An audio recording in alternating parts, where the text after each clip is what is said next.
नमस्कार, प्रणाम। मैं रंजना ओझा स्वागत करती हूँ आप सभी का अपने चैनल पर और आप सभी को सादर प्रणाम करती हूँ। मित्रों, प्लीज़ मेरा सपोर्ट कीजिए, मेरा हेल्प कीजिए। आप लोग की सपोर्ट से, आप लोग की हेल्प से हो सकता है मैं भी कुछ कर पाऊँ, आगे बढ़ पाऊँ।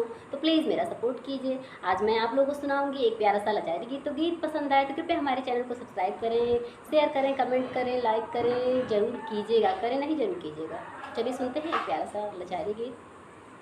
पिया तू ही मने मोरे भावा, तू त डार्लिंग कही के बोलावा।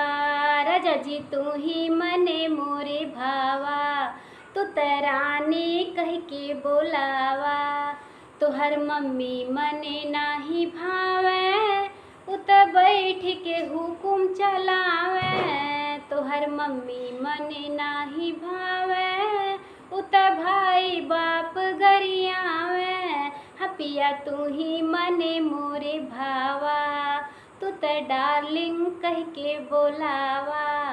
राजा जी तू ही मने मोरे भावा, तू त रानी कह के बोलावा। तोहर भाभी मने नाही भावे, उ त किचन कराही देखलावे। तोहर भाभी मने नाही भावे, उ त किचन कराही देखलावे।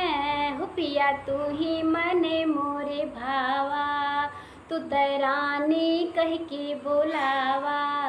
राजा जी तू ही मने मोरे भावा, तू त डार्लिंग कह के बोलावा। तोहर बहिन मने नाही भावे, उ त चाय हमसे बनवावे।